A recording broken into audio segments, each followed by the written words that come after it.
My unfaithful wife wanted to date another man, but when I said okay, her reaction revealed she was cheating, so I blocked her everywhere and filed for divorce. Hey everyone, I need to get this off my chest because what happened over the past 8 months still feels surreal to me. Holy shit. I still can't believe how everything went down. Fair warning, this is going to be a long story, but I promise it's worth reading to the end. I'm using a throwaway account for obvious reasons. Let me start with some background about myself. I'm a 29-year-old male who works as a senior operations manager for a mid-sized construction company. I make decent money, but I wouldn't call myself rich by any means. The truth is, I'm what you'd probably call a late bloomer when it comes to relationships. I was a total nerd throughout high school and college, focusing entirely on my career instead of chasing girls. I didn't really start dating seriously until my late 20s, which probably explains a lot about what happened next.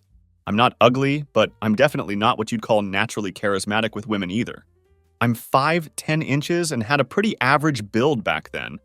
Basically the classic nice guy provider type. You know the kind I'm talking about. The type that women say they want but don't actually get excited about. Looking back, this mindset probably set me up for everything that followed. Now let me tell you about Madison. When I met her 8 years ago, she was 23 years old and absolutely stunning. I'm talking legitimate 9 out of 10 material. She had long blonde hair, a perfect body, and was the kind of girl who could walk into any room and immediately have every guy's attention. We met at a company holiday party where she was working as a marketing coordinator for the event planning company we had hired. Basically, she was there to look pretty and hand out brochures, which should have been my first clue about her priorities. At the time, I was making decent money and feeling pretty good about my career trajectory. When this goddess started actually talking to me like I was interesting and worth her time, I honestly thought I'd won the lottery.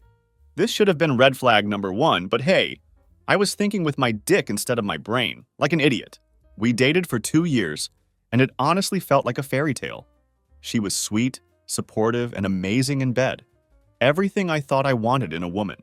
She moved into my 2-bedroom condo after about 10 months of dating, which I owned outright thanks to a small inheritance I'd received from my grandfather. After about a year and a half together, she quit her event planning job because it was too stressful and didn't pay enough to be worth the hassle. I didn't mind at first, honestly.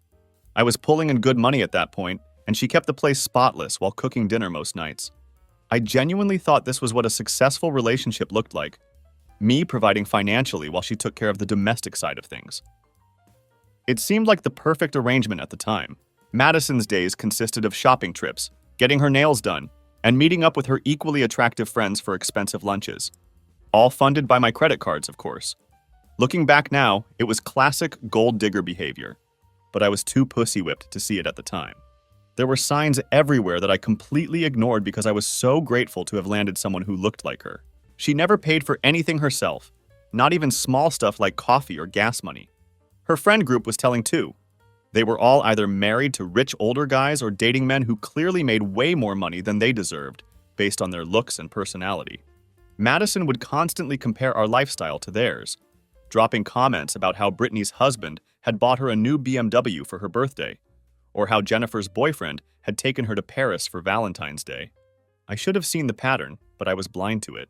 The wedding planning phase was where things really should have clicked for me, but I was still too infatuated to think clearly. This girl wanted everything to be perfect and expensive. The venue had to be absolutely perfect, which cost us $9,500 just for the location. The dress had to be designer, another $3,500. The flowers had to be exotic and imported, adding $2,500 to our bill. And don't even get me started on the photographer. $4,500 for one single day of work.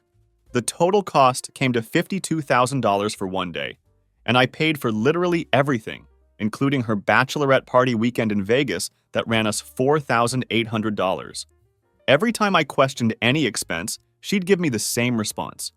It's our special day, baby. Don't you want it to be perfect? Don't you want people to see how successful we are? It was always about appearances with her. Always about what other people would think of us based on how much money we could throw around. After we got married, the real Madison started coming out gradually. The sex went from every other day to maybe once a week, then down to once every 2 weeks. She became more demanding about money and lifestyle upgrades, constantly pointing out that my paid-off condo was just a starter home and that she needed a real house with a pool and a 3-car garage. There was always something else she needed. New furniture, a bigger kitchen, a walk-in closet. The goalpost kept moving no matter how much I provided. Her social life exploded during this period too. Girls' nights became a weekly thing, sometimes twice a week. She'd get all dressed up for these outings, putting way more effort into her appearance than she did for date nights with me, and then disappear until 2 or 3 a.m. She always had elaborate stories about how they went to some trendy new restaurant or exclusive club, how some random guy had bought their table drinks all night, and how crazy and fun everything was. I trusted her completely because I'm a fucking idiot. She was my wife, right? And honestly, part of me felt incredibly lucky that a woman who looked like her had chosen to marry a guy like me. I figured if I kept her happy and comfortable, she'd stay loyal to our marriage. I had no idea how naive I was being. The money drain was getting seriously out of hand, though.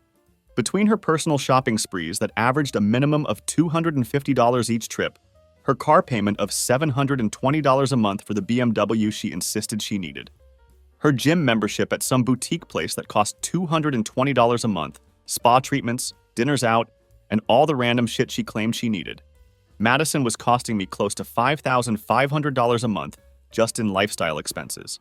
That's $66,000 a year on top of our regular household costs, like utilities, groceries, and maintenance. I started working longer hours just to keep up with all these expenses, which meant I was seeing her even less than before. The irony wasn't lost on me. I was working myself to death to fund a lifestyle that was keeping us apart. She'd complained constantly that I was always working and never made time for her anymore. But anytime I suggested we cut back on spending so I could work less, she'd get upset about me, trying to control her or not wanting her to be happy. These were classic manipulation tactics, but I didn't recognize them at the time. Fast forward to this past April, our 6th wedding anniversary. By this point, I'd gotten a promotion to senior operations manager and was making $185,000 annually. You'd think that kind of income would leave us comfortable, but somehow we were still living paycheck to paycheck because of Madison's relentless spending. She'd maxed out 2 of her credit cards that I was paying the minimum payments on, and she was constantly talking about wanting to upgrade our lifestyle even more. For our anniversary dinner, she insisted we go to Morton's Steakhouse downtown. You know, the place where steaks start at $62 and a side of asparagus costs $21. I made reservations, bought her a $2,800 diamond necklace she'd been hinting about for months, and actually looked forward to having a romantic evening together for once. We sat down for dinner, and something felt off immediately. She was fidgeting with her phone constantly, barely touching her $54 lobster, and drinking her wine way too fast. I kept trying to make conversation about our anniversary, our relationship, anything really, but she was giving me one-word answers and kept checking the time like she had somewhere else to be. Then, right as they were bringing out the dessert I'd pre-ordered, she dropped the bomb that changed everything. "Tyler, I've been doing a lot of thinking about us lately, and I think we should consider exploring an open relationship," she said, completely out of nowhere. I literally stopped mid-bite of my $18 chocolate cake. "What the fuck did you just say?" "Don't be so dramatic," she replied, like she was discussing the weather. "I'm talking about ethical non-monogamy. Lots of progressive couples are doing it now. We've been together for 8 years total, and things have gotten predictable. I think we could both benefit from some outside excitement." The way she said it was so rehearsed, like she'd been practicing this speech in the mirror for weeks. She launched into this whole prepared spiel about how sexually liberated couples have better relationships, how it would make us appreciate each other more, and how it's actually been scientifically proven to strengthen marriages in the long term. I'm sitting there completely stunned while she's talking like she's explaining why we should refinance our mortgage. Then she dropped the real kicker. "Actually, I've already met someone I'm interested in. Nothing has happened yet, obviously, but there's definitely chemistry there. His name is Brandon, and he owns several franchise restaurants in the area." That's when my brain finally caught up to what was happening. This wasn't a suggestion for improving our relationship. This was her asking for retroactive permission to cheat. She'd probably already been cheating and wanted to make it official so she could stop sneaking around. "So let me get this straight," I said, keeping my voice level despite the rage building inside me. "You want permission to fuck other guys while staying married to me?" "It's not just about sex, Tyler," she replied defensively. "It's about connection, excitement, exploring different aspects of ourselves. And it would be mutual. You could see other people too." "Right," Like I was going to have women lining up to date a married guy who lets his wife sleep around. The whole thing was absurd. How long have you been thinking about this? I asked, already knowing I wasn't going to like the answer. A few months, she said. I've been reading about it online, talking to some friends who have experience with open relationships. I'd bet money she'd been talking to Brandon for way longer than a few months. Everything about this conversation felt planned and manipulative. Here's where I made the decision that changed everything. Instead of getting angry, instead of making a scene or begging her to reconsider, I smiled and said, "You know what, Madison? That actually sounds like a great idea. I'm totally on board." The look on her face was absolutely priceless. Pure confusion mixed with what I can only describe as disappointment. This clearly wasn't going according to her script. "You are?" "Absolutely," I continued. "You're right that things have gotten predictable. I think it would be exciting for both of us to explore other options." I raised my glass of water in a mock toast. To new adventures and personal growth. She clinked glasses with me, but I could see the gears turning in her head. She'd expected tears, begging, maybe me fighting for our marriage. Instead, I was acting like she just suggested we try a new restaurant. The rest of dinner was awkward as hell, with her trying to backtrack and saying things like, we should probably establish some ground rules first, and maybe we don't need to rush into anything. But I was already mentally checked out, my brain shifting into planning mode. See, here's what Madison didn't know about me. I might not be the smoothest guy with women, but I'm fucking good at reading people in situations. It's literally part of my job. Managing construction projects means constantly dealing with contractors, suppliers, and clients who are trying to manipulate timelines, costs, or scope. I've gotten really good at spotting bullshit, and this whole open marriage thing reeked of it. That night, after Madison fell asleep, she tried to initiate sex for the first time in about 7 weeks, probably feeling guilty. I started doing some digging. The first thing I did was check our cell phone records online. We'd been on a family plan for years, and I'd never really looked at the detailed usage before. Holy shit, what I found was enlightening. For the past 5 months, Madison had been texting and calling one number constantly. Sometimes 60+ texts in a single day, calls that lasted over an hour. The number wasn't saved in her phone under any name I recognized. When I reverse searched it, guess whose name came up? Brandon fucking Morrison, owner of 3 Chili's franchises in our metro area. 5 months. She'd been talking to this guy for 5 months before bringing up the open marriage idea. The timeline made perfect sense now. Next, I went through our credit card statements more carefully than I ever had before. This is where it got really interesting. There were charges I'd never noticed before. Expensive lunches at restaurants across town from where she usually hung out, hotel charges for day rates, and lingerie purchases from Victoria's Secret that I'd never seen her wear around the house. The hotel charges really caught my attention. $95 for a day rate at the Hilton downtown. Same hotel, same charge amount, 7 different times over the past 4 months. All on days when she told me she was having lunch with her friend Kayla or getting spa treatments. Who the fuck needs a hotel room from 1 p.m. to 5 p.m. unless they're doing something they don't want anyone to know about? I pulled up our banking app and started going through months of transactions with fresh eyes. The pattern became crystal clear once I knew what to look for. Every Tuesday and Thursday for the past 4 months, Madison had been withdrawing $120 to $180 in cash from ATMs near the downtown area. When I'd asked her about random cash withdrawals before, she always said it was for girls' lunches or tips at the spa. But here's the thing. Madison never paid cash for anything, ever. She was a credit card girl through and through, always wanting the points and rewards. The only reason she'd need that much cash regularly was if she was doing something she didn't want showing up on our statements. Everything was starting to make perfect sense. I decided to do a little more investigating before confronting her. The next Thursday, I told her I had to work late and wouldn't be home until after 7 p.m. Then I left work at my normal time and parked across the street from that Hilton downtown. Sure enough, at 2:20 p.m., Madison's white BMW pulled into the parking garage. At 2:28 p.m., a black Porsche SUV pulled in right behind her. I waited about 5 minutes, then walked through the lobby like I was meeting someone for a business lunch. There they were, checking in together. Madison and some tall guy in an expensive suit who was definitely not her gay friend Kevin, she sometimes claimed to meet for lunch. The way he had his hand on her lower back, the way she was leaning into him, yeah, these two were definitely not discussing restaurant management strategies. I took a few pictures with my phone from across the lobby, then left before they could see me. My hands were shaking with rage, but I knew I needed to stay calm and gather more evidence before making any moves. That night, Madison came home around 6:15 p.m. with shopping bags from Nordstrom and a story about spending the afternoon with her friend Ashley, looking for a dress for Ashley's cousin's wedding. She was in a great mood, more affectionate than she'd been in weeks, and even suggested we order dinner from our favorite Thai place. The whole time she's chatting happily about her day, I'm thinking about her being naked in that hotel room with Brandon Morrison just a few hours earlier.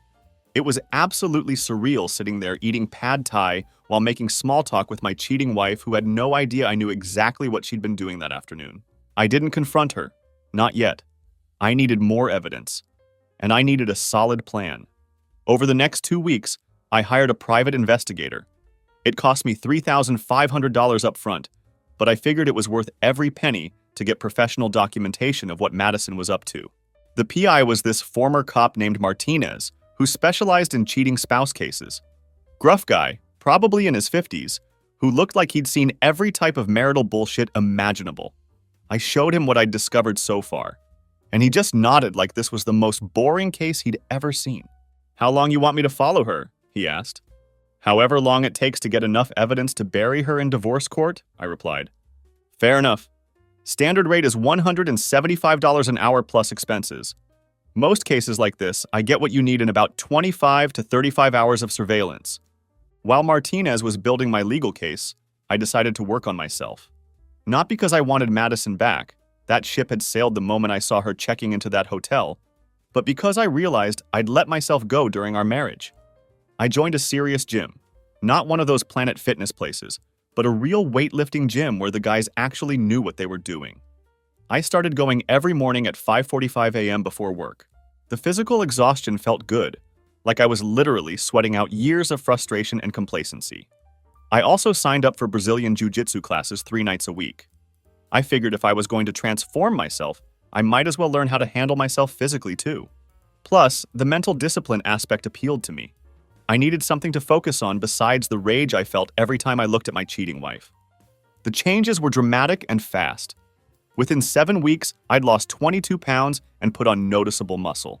My clothes fit better, I was standing straighter, and people at work were commenting on how different I looked. My boss even asked if I was training for something specific. The transformation was boosting my confidence in ways I hadn't expected. Meanwhile, Madison was getting bolder with her cheating.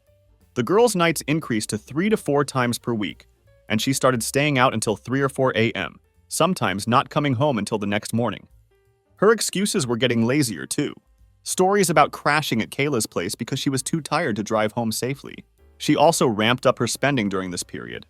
New clothes, constantly expensive makeup, professional manicures twice a week. Our credit card bills were hitting $9,200 some months just from her personal expenses. When I asked about it, she'd get defensive and say she deserved to look good, and that I was being controlling by questioning her spending habits. The PI started sending me regular updates with photos and video evidence.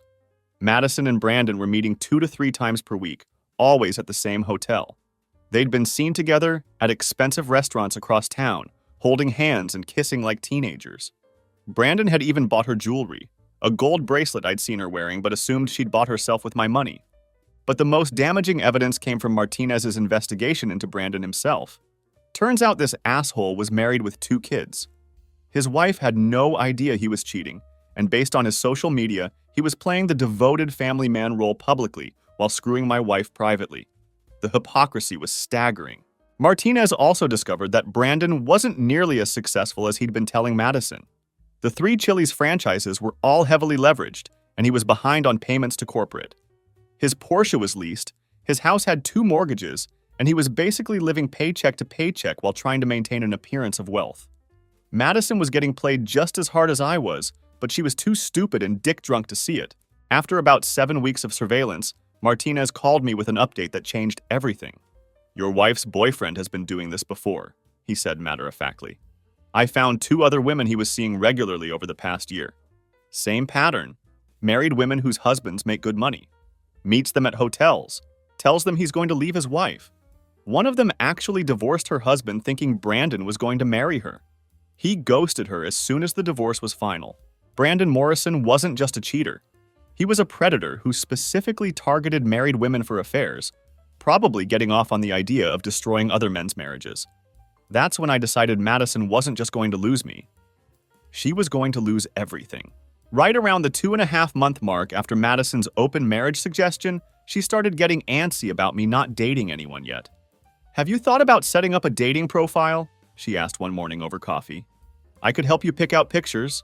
The irony was incredible. My cheating wife offering to help me find other women to cheat with. "I've been thinking about it," I lied smoothly. "Just want to make sure I'm ready, you know? This is all new territory for me." "Of course, baby, no pressure," she replied with fake sweetness. "I just want you to experience the same freedom that I have." Freedom, right? The freedom to destroy our marriage while I paid for her lifestyle. She started pushing harder as the weeks went on, probably because she was feeling guilty about how much she was enjoying her affair while I sat at home like a chump. She'd make suggestions about women I should ask out, offer to look at dating app profiles with me, and even suggested I ask out Nicole from her friend group who'd recently gotten divorced. "Nicole thinks you're really attractive," Madison said one night. "She mentioned that you've been looking really good lately. I think you two would hit it off." My wife was literally trying to pimp me out to her friends so she could feel better about cheating on me. The level of manipulation was absolutely staggering. Around this time, I started changing my behavior in subtle ways. I'd go out for work events that ran late, come home smelling like different restaurants, or wearing cologne I'd applied in my car. Nothing dramatic, just enough to make her wonder what I was doing with my newfound freedom. The effect was immediate. Madison, who'd been coming and going as she pleased for months, suddenly became very interested in my schedule. "Where was your work thing tonight?" she'd ask when I got home. "Just a client dinner downtown, nothing exciting," I'd reply casually. "Which restaurant?" "Some steakhouse, I don't remember the name." I'd keep the details vague, just like she'd been doing with her girls' nights for months. Turnabout is fair play, right? She started waiting up for me when I'd come home late, something she'd never done during her own late nights out.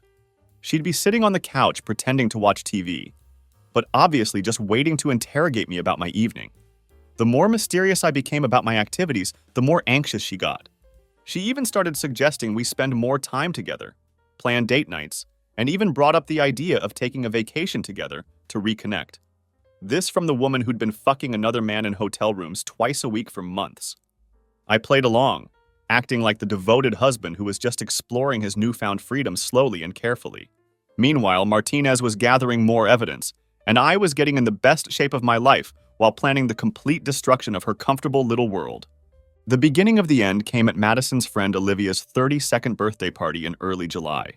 It was one of those typical trophy wife gatherings. Expensive restaurant, everyone dressed to the nines, lots of showing off and one-upping each other. I showed up looking like a completely different person than I had 5 months earlier. The gym and martial arts training had transformed me from a soft suburban husband to legitimately jacked.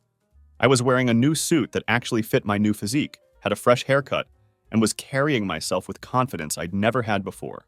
The reaction from Madison's friend group was immediate and obvious. These women who'd barely acknowledged my existence for years were suddenly very interested in talking to me. I caught several of them checking me out, which clearly pissed off their husbands. But I wasn't there to flirt or make new enemies. I was there to watch Madison hang herself. About an hour into the party, after everyone had a few drinks and the conversation was flowing freely, Madison made her fatal mistake. She started bragging about our evolved relationship. "Tyler and I have been exploring ethical non-monogamy," she announced to the table with obvious pride. "It's been such a positive experience for both of us." The table went quiet immediately. These weren't exactly progressive types. Most of them were traditional marriages where the women didn't work and the men provided everything. The concept of non-monogamy was completely foreign to this crowd. "Non-monogamy?" asked David's husband, looking confused. "We're seeing other people," Madison clarified, clearly enjoying the shocked reactions around the table. "It's very modern, very sophisticated. We've both been dating outside our marriage, and it's actually brought us closer together." I let her keep talking, watching her dig her grave deeper with every word. She was painting herself as this sexually liberated woman who was secure enough in her marriage to explore other relationships, while portraying me as the understanding husband who was evolved enough to support her journey. "It takes a very confident man to be okay with his wife dating other people," she continued, reaching over to squeeze my hand. "But Tyler understands that love isn't about possession. It's about wanting your partner to be fulfilled and happy." The whole table was staring at us now. Some looked disgusted, others just confused, but everyone was definitely uncomfortable with the direction this conversation had taken. Finally, Olivia's husband Steve asked the question I'd been waiting for. "So Tyler, how do you feel about all this?" This was my moment. "Well, Steve, it's interesting that Madison describes it that way," I said, making sure my voice was loud enough for the whole table to hear. "Because my experience has been a little different." Madison's hand tightened on mine. "Tyler, what?" "See, Madison had been cheating on me for months before she suggested opening our marriage," I continued calmly. "Meeting a guy named Brandon Morrison at hotels downtown, using our joint credit cards to pay for the rooms. The open marriage conversation came after I started getting suspicious about her spending and her schedule. You could have heard a pin drop." Madison's face went from confident to panicked in about 2 seconds. "So when she talks about our evolved relationship, what she really means is that she wanted retroactive permission to cheat while keeping me around to pay for her lifestyle." "Tyler, stop!" Madison hissed, but I was just getting started. "Did you know Brandon is married with kids? His wife has no idea he's been fucking other men's wives in hotels while she's home with their children. Very sophisticated stuff." The table was dead silent now. Olivia looked mortified that her birthday party had turned into this drama. Several of the other wives were staring at Madison like she'd just admitted to murder. Madison's been spending about $5,500 a month of our money on her affair. Hotels, restaurants, new clothes to impress her boyfriend. Even jewelry he bought her with money he borrowed against his failing restaurants. I stood up and pulled out my phone, showing the table a picture Martinez had taken of Madison and Brandon kissing outside the hotel. This was taken last Thursday, around the same time she told me she was having lunch with Kayla to help her pick out curtains for her new apartment. Kayla's eyes went wide. "I was at work last Thursday. We never had lunch." Madison bolted from the table and rushed toward the bathroom. Several of her friends followed, probably to do damage control or get the real story. The men at the table were all staring at me with a mixture of horror and respect. Steve finally broke the silence. "Dude, why are you still married to her?" "Not for much longer," I said, sitting back down and finishing my dinner like nothing had happened. The ride home from Olivia's party was the longest 25 minutes of my life. Madison spent the entire time screaming at me, calling me every name in the book, and threatening to destroy me in the divorce. "You humiliated me in front of everyone!" she shrieked. "Those are my friends! How could you do that to me?" "Your friends deserve to know what kind of person you really are," I replied calmly. "And frankly, after months of you lying to my face while spending my money on your affair, I figured turnabout was fair play." "It wasn't an affair. We agreed to see other people." "We agreed to see other people after you'd already been fucking Brandon for 5 months. That's called cheating, Madison." She switched tactics, going from anger to crocodile tears. "I made a mistake, okay? I should have talked to you first before anything happened with Brandon. But we can fix this. We can go to counseling. Start over, whatever you want." "What I want is a divorce." The tears stopped immediately. "You can't be serious." "Dead serious. I've already filed the paperwork. You'll be served tomorrow morning." That's when she completely lost her shit. She started hitting me while I was driving, screaming about how she'd take everything in the divorce, how she'd destroy my reputation, and make sure I never saw a penny of my own money again. I just kept driving, letting her exhaust herself with her tantrum. When we got home, I calmly walked to our bedroom closet and pulled out 2 suitcases I'd already packed with her stuff. "What are those?" she asked. "Your clothes. You're moving out tonight." "This is my house too. You can't kick me out." "Actually, I can. The condo is in my name only, bought with money I inherited before we were married. Legally, you have no claim to it." I'd done my homework. In our state, property owned before marriage remains separate property unless it's specifically added to during the marriage. Since Madison had never contributed a penny to the mortgage, utilities, or improvements, she had zero legal claim to my home. Where am I supposed to go? I don't really care. Maybe Brandon can put you up, or your mother, or one of those friends you just humiliated yourself in front of. She tried a different approach, switching to seduction mode. She started undressing, telling me how sorry she was, how she'd do anything to make it work. "Madison, get dressed and get out. We're done." "Please, Tyler, I love you. I made a mistake, but I love you." "No, you love my paycheck. There's a difference." That's when I pulled out the folder Martinez had prepared with all the evidence of her affair. Photos, credit card statements, hotel records, even screenshots of text messages between her and Brandon that Martinez had somehow obtained. "This is all going to my attorney tomorrow, along with documentation of every penny you've spent on your affair using marital funds." She looked through the photos, her face getting paler with each one. "How did you get these?" I hired a professional. Did you really think I was just going to sit around and let you play me forever? You've been spying on me! I've been documenting adultery for divorce proceedings. Big difference. I pulled out one more document. A statement from Brandon's wife, who Martinez had contacted after getting enough evidence of the affair. Brandon's wife filed for divorce yesterday, I told her. Apparently, she wasn't as understanding about his extracurricular activities as I've been about yours. Madison's face went white. You told his wife? Martinez did, as part of his investigation. Turns out Brandon's been doing this for years, targeting married women, promising to leave his wife, then ghosting them when they actually leave their husbands. You're just his latest victim. The reality of her situation was finally sinking in. Brandon was getting divorced and would probably lose his restaurants in the settlement. Her sugar daddy was about to become broke, and her husband was throwing her out with nothing. What do you want from me? She whispered. Nothing. I want you gone, and I want you to stay gone. She spent the next hour making phone calls, trying to find somewhere to stay. Brandon's phone went straight to voicemail. Apparently, he was already ghosting her now that his wife knew about the affair. Her friends from the party weren't answering their phones either. Finally, her mother agreed to let her stay in her guest room temporarily. As she was loading her suitcases into her BMW, she made one last desperate play. Tyler, please, we can work this out. I'll end things with Brandon completely. We can start over, maybe move somewhere new, have a fresh start. Madison, you've been stealing from me for months to fund an affair with a married man who's now dumping you. What exactly is there to work out? Stealing? I never stole anything. That's when I dropped the final bomb. The private investigator found something interesting when he was looking into your activities, I said calmly.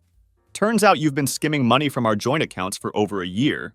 Small amounts, $250 to $350 at a time, transferred to a private account I didn't know about. Her face went completely white. The total is just over $51,000. That's felony embezzlement, Madison. Martinez had actually discovered this by accident while reviewing our financial records.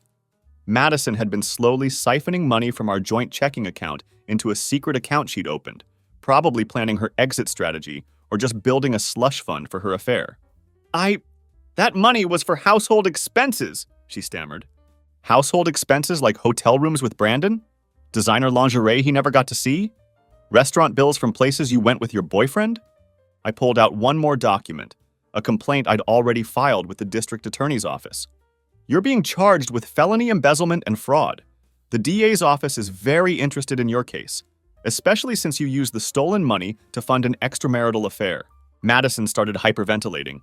You can't do this to me. I'm your wife. Soon-to-be ex-wife, and yes, I absolutely can do this. In fact, I'm looking forward to it. She left that night, crying and making threats about how she'd make me pay for destroying her life. The criminal case moved faster than I expected. Madison's public defender took one look at the evidence Martinez had gathered and advised her to take whatever plea deal the DA offered. The financial records were damning. Clear evidence of her systematically stealing money from our joint accounts, combined with credit card statements showing exactly what she'd spent the stolen money on. Hotel rooms, expensive dinners, jewelry, clothes, all for her affair with Brandon. The plea deal was absolutely beautiful. 16 months in county jail, 3 years probation, full restitution of the $51,000 plus interest and court costs for a total of $57,500 and a felony conviction on her record. Madison tried to contact me through her lawyer, begging me to ask the DA to reduce the charges. Her mother called crying about how I was ruining her daughter's life. Even Brandon called from his own divorce proceedings, asking if there was anything he could do to make the situation right. I told them all the same thing. She should have thought about consequences before she decided to commit felonies. The divorce was even easier. With Madison facing criminal charges, her attorney advised her to take whatever settlement I offered to avoid further complications. She got to keep her car with its $35,000 remaining loan balance, her clothes, and her credit card debt. I kept the house, all our savings, my retirement accounts, and everything else. The best part? With a felony conviction, Madison became essentially unemployable in any decent job. Last I heard from mutual acquaintances, she was working part-time at a nail salon, making $10 an hour while living in her mother's basement. Brandon lost his restaurants in his divorce and had to move back in with his parents at age 41. Turns out his wife was smarter than both Brandon and Madison combined. She'd been documenting his affairs for years and took him for everything in the divorce. Meanwhile, my life got exponentially better. I kept working out and training martial arts, bought myself a new truck with the restitution money, and started dating a physical therapist I met at the gym. She's got her own career, her own apartment, and zero interest in me financing her lifestyle. About 8 months after Madison got out of jail, she showed up at my workplace parking lot, waiting by my truck when I got off work. "Tyler, we need to talk," she said. She looked terrible. Skinny in an unhealthy way, cheap clothes, her hair obviously dyed at home instead of professionally done. "No, we don't. Please, just 5 minutes. I've changed, I've learned from my mistakes. I know I fucked up, but I want to make it right. Tyler, you stole $51,000 from me to fund an affair with a married man. You spent 6 years of our marriage treating me like a walking ATM while planning your exit strategy. There's nothing to make right. I know I hurt you, but people can change.